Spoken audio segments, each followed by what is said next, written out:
Hello everyone, I am P.S. Datti, former faculty at TIFR Center for Applicable Mathematics, Bengaluru.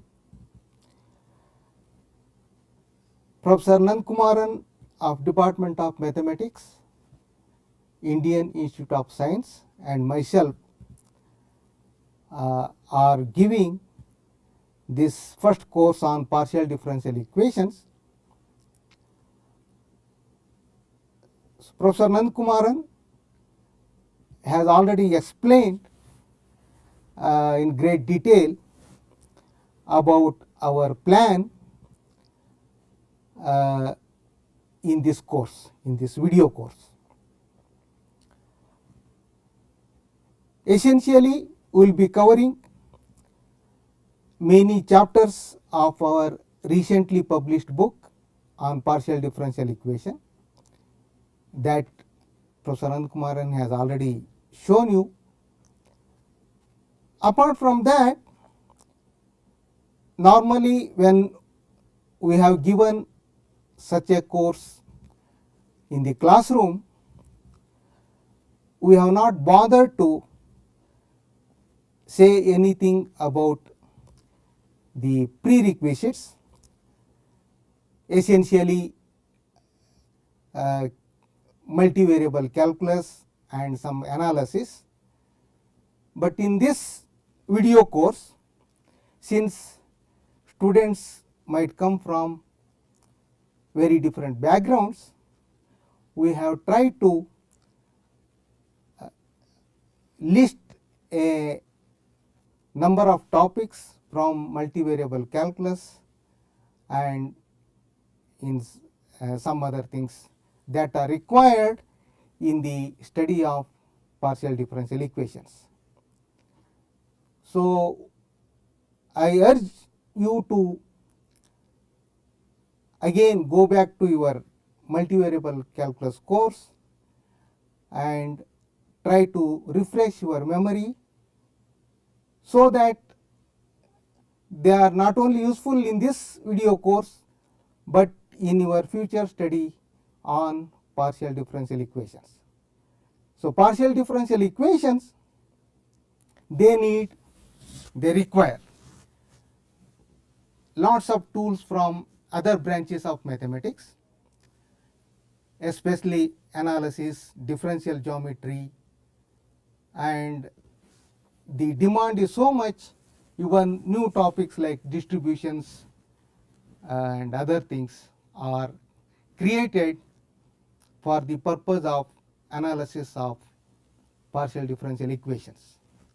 Apart from that, partial differential equations essentially arise in all branches of science: physics, chemistry, biology, engineering, and the interaction between these sciences and this part of mathematics have benefited each other.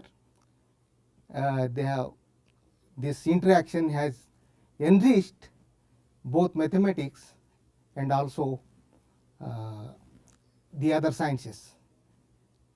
Especially you might have heard that now there is a discipline called mathematical biology, which concentrates on population models and even epidemiology models, and they are all either ordinary differential equations or partial differential equations, and thus the analysis of partial differential equations become very important in the study of such topics. So, though we have chosen some simple topics from our book, so obviously in such a short course we cannot cover the entire book. There are many topics in the book, but nevertheless it is important for you to follow it seriously and work out all the problems and all the details in the theoretical part also, from our book. Okay, so with this thing I begin my lectures, and today's topic is first order equations. So when we say equations, it is always a partial differential equation.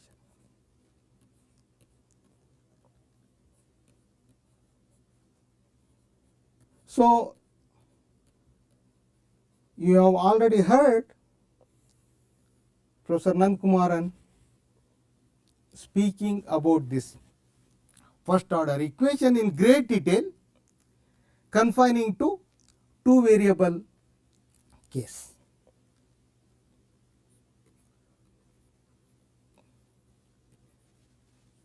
But most of the ideas and tools are already there. So what we are going to do in couple of lectures, we are considering equations in more than two variables.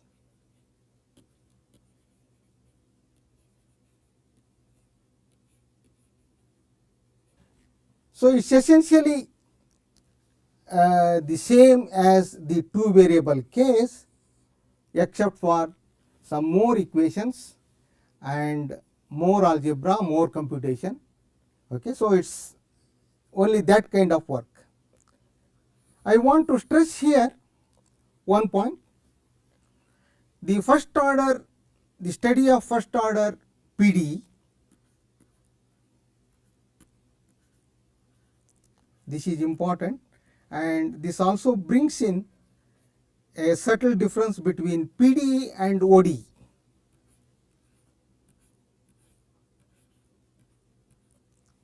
The study of first order PD essentially reduces to study of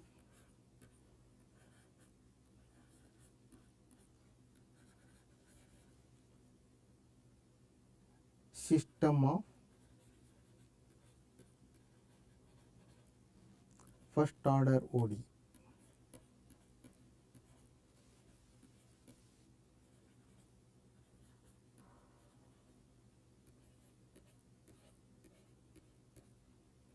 Okay, so I want to stress this point.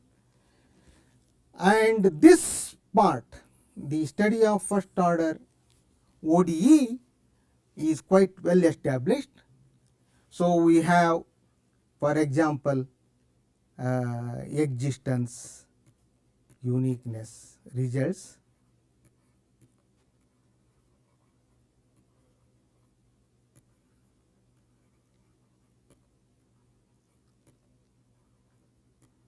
Whether it is one equation or system of several equations, these results on existence and uniqueness are more or less the same.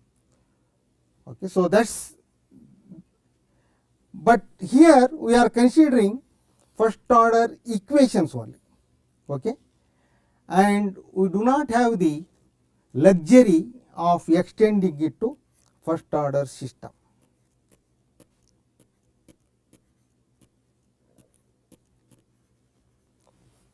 Whereas in the case of ODE, if you study one equation, the same method works for a system of first order ODE, but here it does not work. This passage does not work. Okay, so I want to highlight that.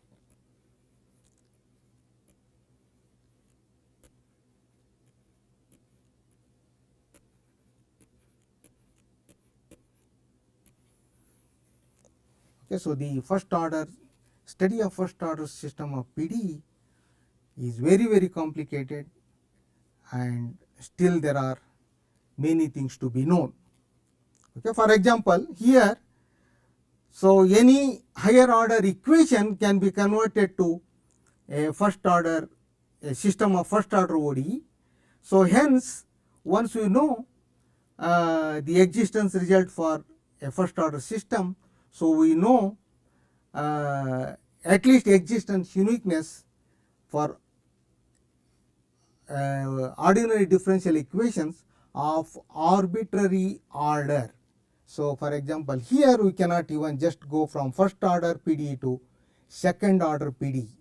That also you see in this course.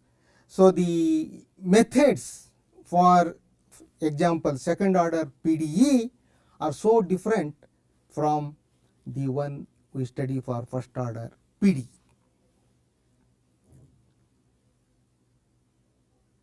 So let's fix some notation. Once we fix the notation, so whatever you have learnt in two variable case just carries over, and there is absolutely no difficulty. Okay, so first let me write a general first order equation.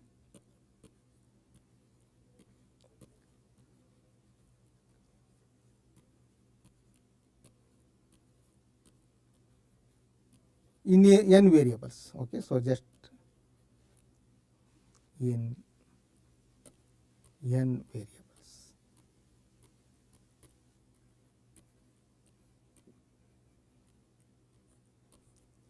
Okay, so we denote a point in Rn by x1, x2, xn. So standard notation.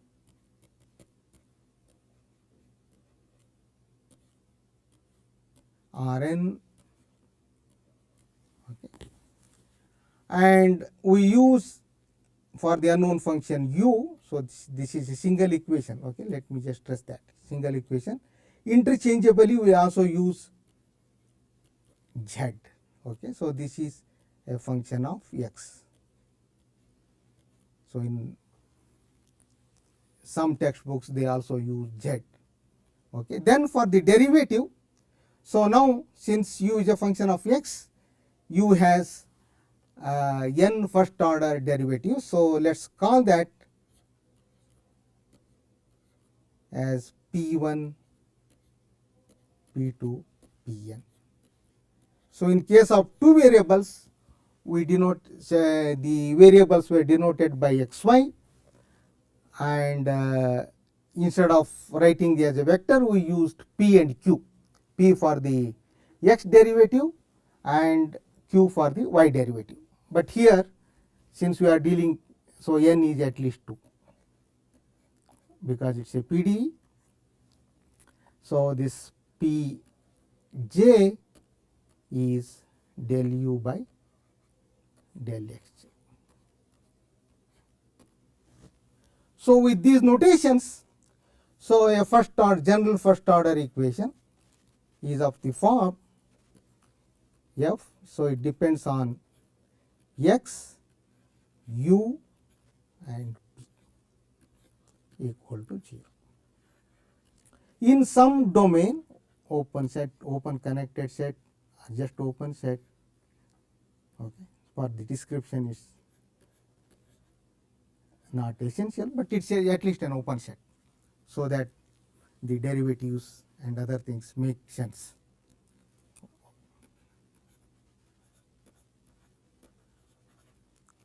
It could be whole of Rn.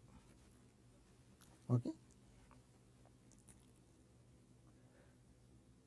So as we have already seen, even in the case of ODE, even in the linear case, we cannot write a general solution for such an equation. Okay, that's ruled out. Okay, so even for ODE, okay, that's how the analysis of ODE started, and then analysis of PD also started. So just giving an equation, so this is first order because we are using only the first order derivatives. And then we will see further classification into linear, Cauchy linear and fully nonlinear, just like in two variable case. Okay, so there is absolutely no difference. Okay, so basic problem and important problem even for ordinary differential equations. So always a PDE is associated with a Cauchy problem. So we should be able to solve Cauchy problem, or also called initial value problem. So it always comes with that.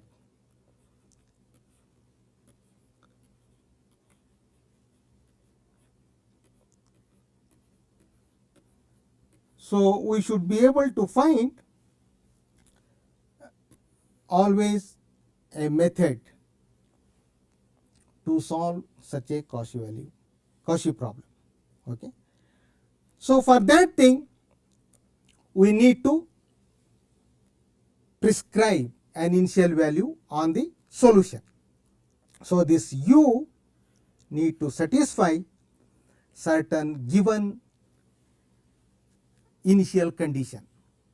But in this setup, n variable setup, where should we prescribe the initial values? That is the first question. So once you understand the statement of the Cauchy problem, then it becomes easier to adopt the method of the two variable case and do analysis. Okay, so that is the next question. Where do you prescribe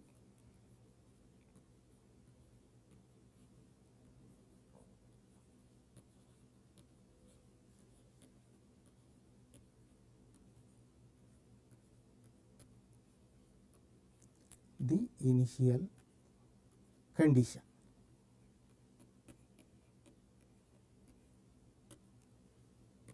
And that constitutes the Cauchy problem.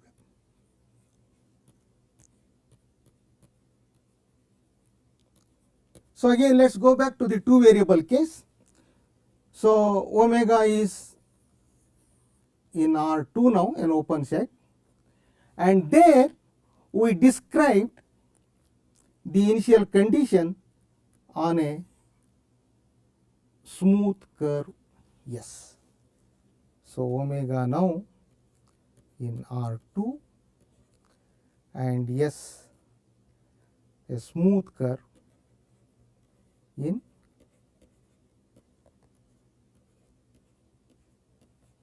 omega.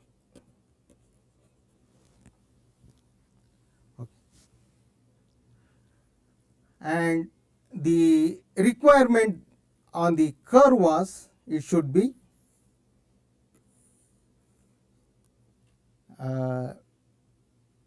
transversal. Okay, so here we get a different terminology, but it is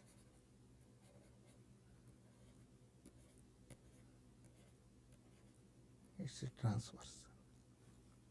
Now let me come to that a little later. So maybe just okay, and then we prescribe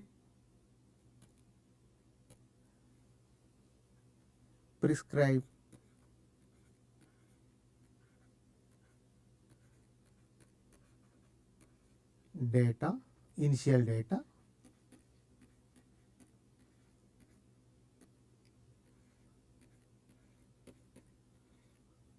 on S. Okay, then the method of characteristics we follow, method of characteristics,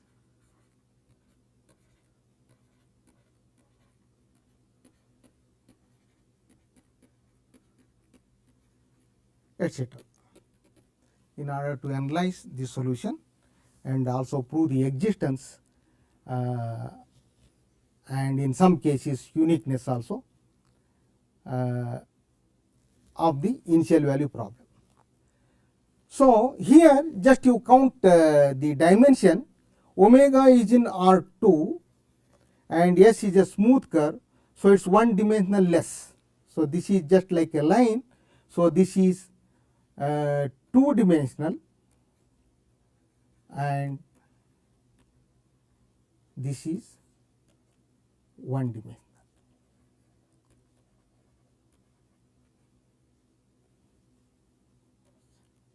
So similarly, in case of n dimensions, in case of Rn, Okay. So we prescribe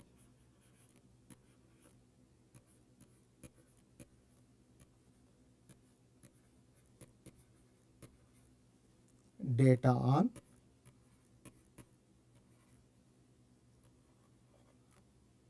an n minus 1 dimensional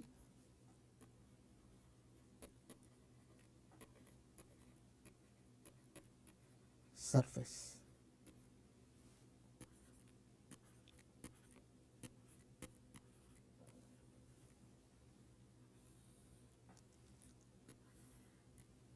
So this has already been explained to you in the preliminary topics, but it's also a good practice again to recall so that you see in the context of PDE. Okay, so once we understand this, the notion of n dimensional one surface, then it's easy to formulate the Cauchy problem. So let me just recall.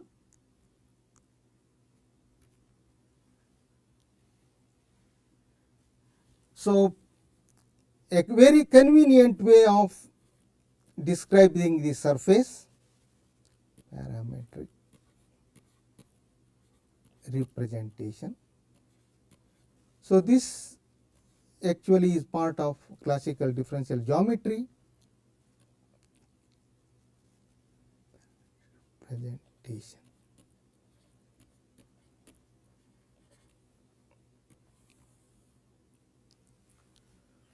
So again omega is an open set.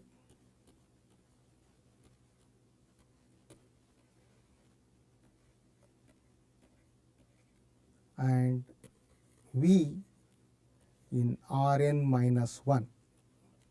So one dimensionless open connected. So we don't want to consider union of, for example, two balls, okay, just a single thing. And so again I write that I cannot write in n dimensions, so just again write omega here, and I want to define a mapping. So this is in Rn minus 1 V. So this is part of Rn minus 1 and this is in Rn. Okay, so I want to define a mapping. Okay, so here there are the variable we denote it by S1 Sn minus 1.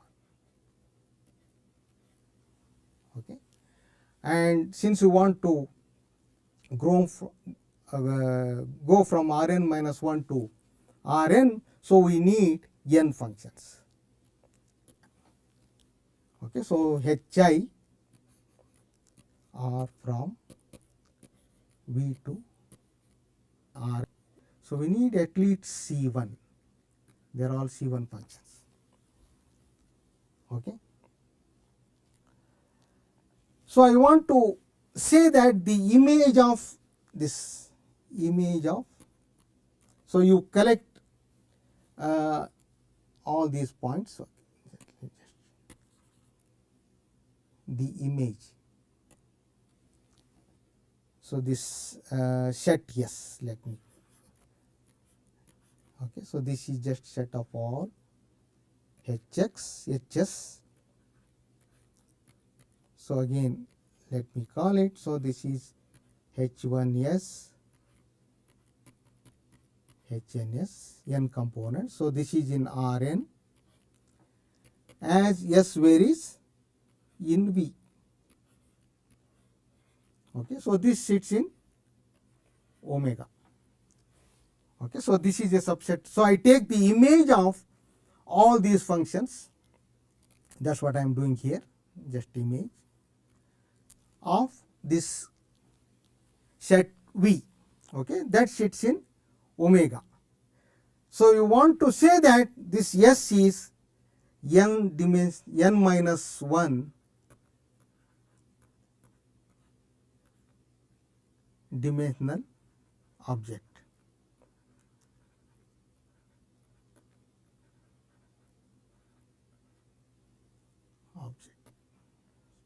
Surface we want to call it.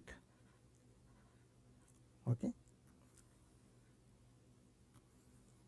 So what conditions on H, H1, H2, Hn imply that this object is n minus 1 dimensional and not lower.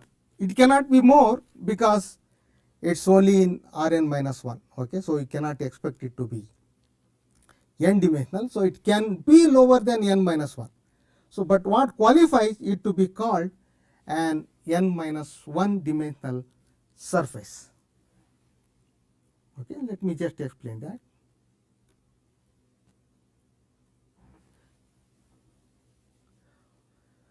So again you fix one S naught, so call it S naught 1 etc.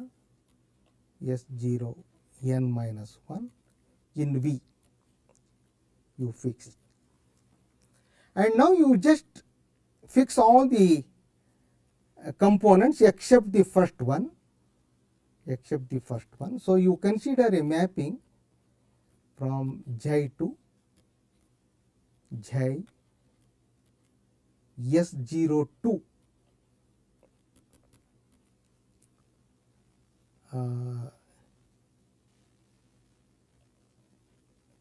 let me S0 n minus 1,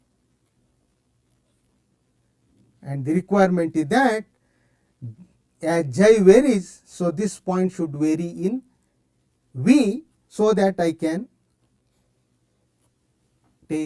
operate H on that. Okay. So this is now one dimensional curve.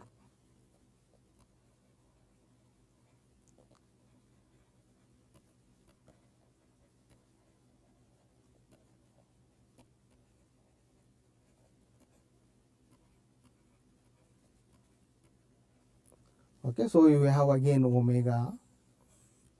Okay, so this is HS0.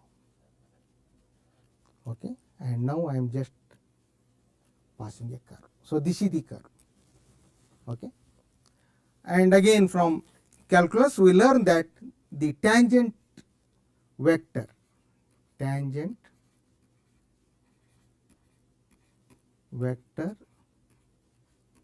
to this curve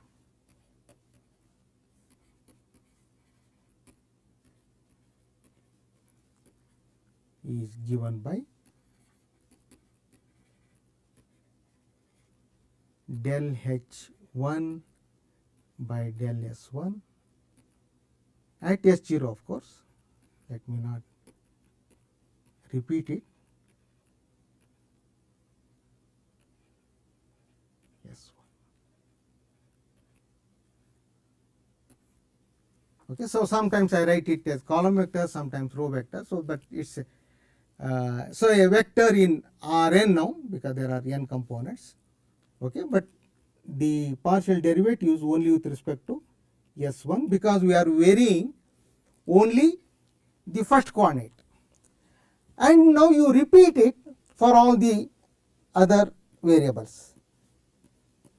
Repeat for other variables. This process, and we get, so del H1, the tangent vectors, they are in different direction.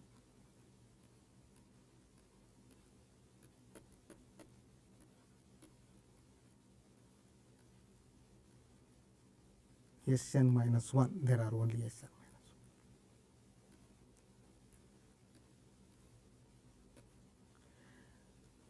These are all vectors in Rn. Okay, so that's you remember. They are all in Rn. And how many are there? There are n minus 1 vectors. N minus 1 vectors in Rn. So here comes the definition of the hypersurface or n minus 1 dimensional surface. Okay, so S is called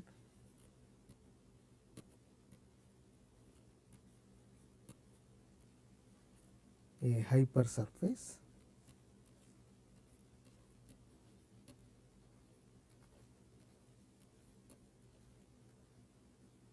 or n minus 1 dimensional surface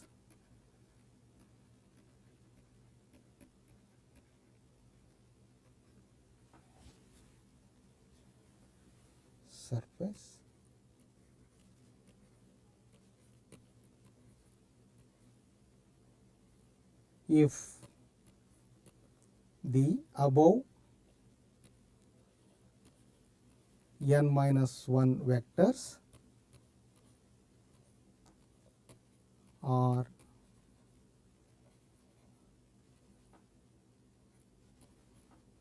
linearly independent.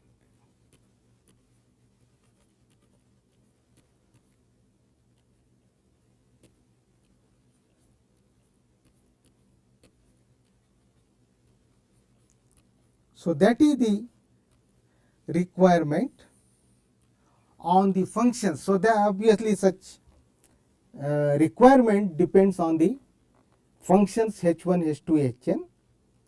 Okay, so those n minus 1 should be linearly independent, and thus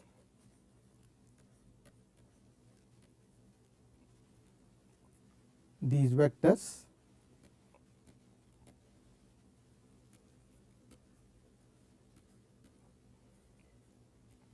span the tangent space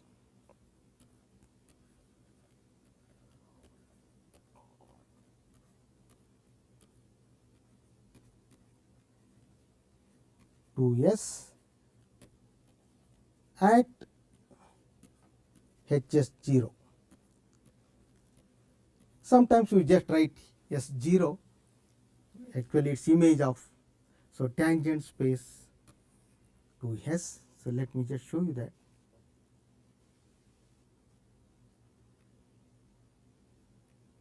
So here, so these vectors are in different directions.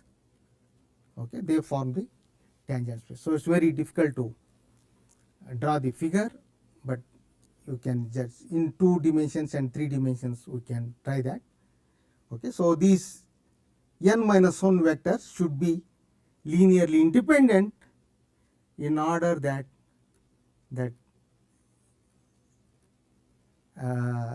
S to be called a hypersurface or n dimensional 1 surface. It's also called a manifold. Manifold is a more general object than surfaces. So surface is an example of a manifold, but manifolds are more than surface. Okay, locally they look like a surface, but S is also called a manifold. N minus 1 dimensional manifold.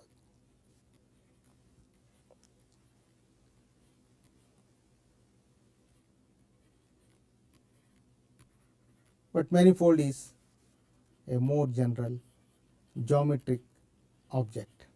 Okay, so different terminologies. Okay. So once we understand what a hypersurface, so just when we say surface, hereafter it means only n minus 1 dimensional surface as far as first order PD is concerned. So now we can state the Cauchy problem and then try to analyze it. So all these things are done in 2 variable case. So I just recall them, and it's more like a copy and paste feature. Okay, so we will first what we will do in the next class. So this condition of the n minus vectors being linearly independent this is more algebraic, and now we state this in analytic terms, and then we go for the statement of the Cauchy problem. Thank you.